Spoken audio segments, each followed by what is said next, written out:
নমস্কাৰ বন্ধু বান্ধৱীসকল স্বাগতম জনাইছোঁ job education YouTube channel to জবলৈ টু জব চেনেলৰ জৰিয়তে আমি অসম তথা ভাৰতৰ চৰকাৰী বেচৰকাৰী চাকৰি বিজ্ঞাপন আলোচনা কৰোঁ। আজিও ঠিক তেনেধৰণে এটা বিশেষ বিজ্ঞাপনৰ বিষয়ে আলোচনা কৰিম। গতিকে বন্ধু বান্ধৱীসকল ভিডিঅ'টো শেষলৈকে চাব। আমি এই ভিডিঅ'ৰ জৰিয়তে কোন বিভাগত নিযুক্তি হ'ব, কিমানটা খালী পদ আছে, বয়স কিমান হ'ব লাগিব আৰু শিক্ষাগত অৰ্হতা কিমান লাগিব, আবেদনৰ অন্তিম তাৰিখ, দৰমহা কিমান হ'ব, এই সকলোবোৰ জানিবলৈ আপোনালোকে ভিডিঅ'টো শেষলৈকে চাব।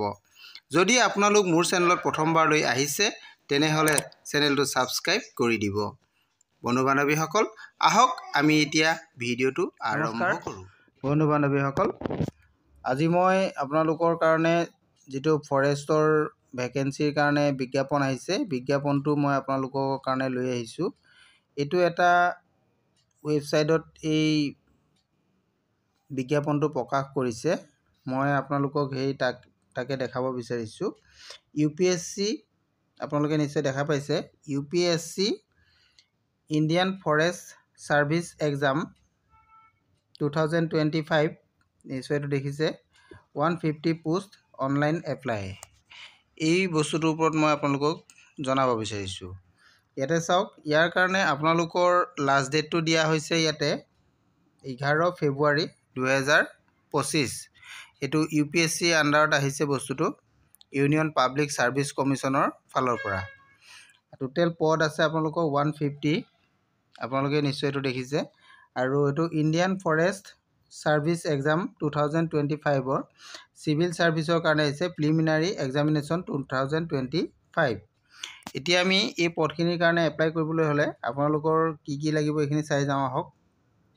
ইয়াতে উল্লেখ আছে আপোনালোকৰ টোটেল পদ হৈছে 50 আৰু কোনটো অৰ্গেনাইজেশ্যনৰ পৰা আহিছে এইটো লিখিছে, name of organisation union public service commission.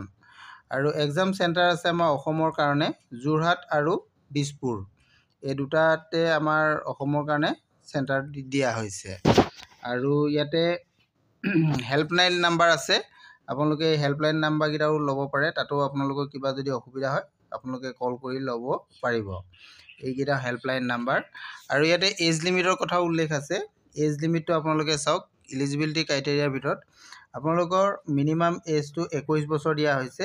21ৰ পৰা 32 বছৰ বয়সৰ ভিতৰত হ'ব লাগিব 1 আগষ্ট 2025লৈকে, 1 আগষ্টলৈকে আপোনালোকৰ ধৰা হ'ব।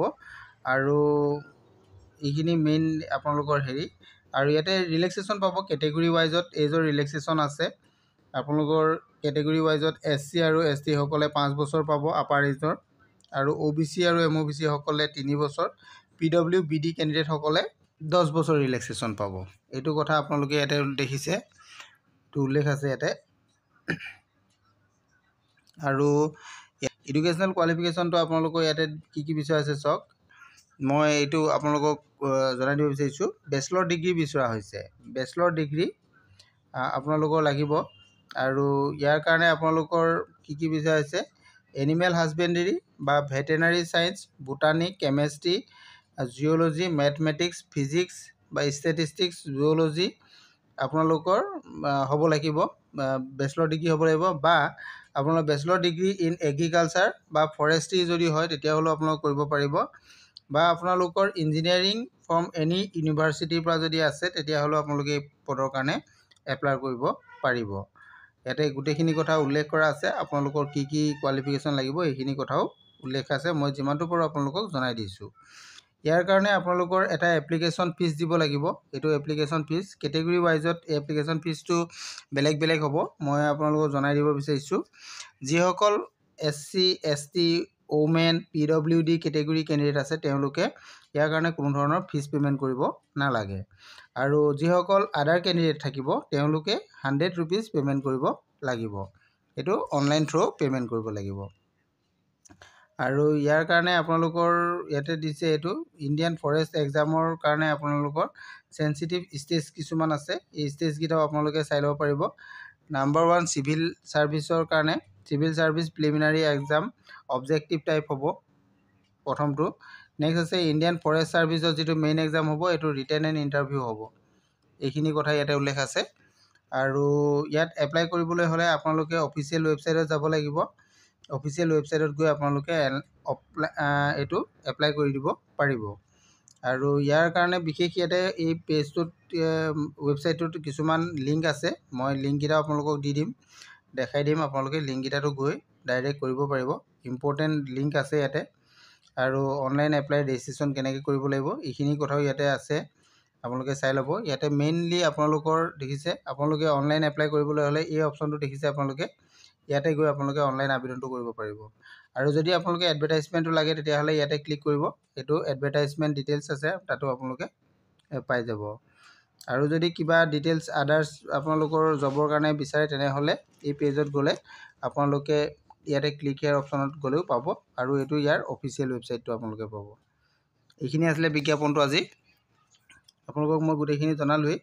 আপোনালোকে ইয়াৰ পৰা এপ্লাইটো কৰি ল'ব পাৰিব। আৰু যদি কিবা জানিব বিচাৰে তেনেহ'লে আপোনালোকে ইয়াৰ বিষয়ে অফিচিয়েল ৱেবছাইটত গৈ চাই ল'ব পাৰিব। আজিৰ ভিডিঅ'টো ইমানেই আছিলে। ভিডিঅ'টো যদি আপোনালোকৰ ভাল লাগিছে তেনেহ'লে লাইক কমেণ্ট শ্বেয়াৰ কৰি দিবলৈ নাপাহৰিব। Thank U.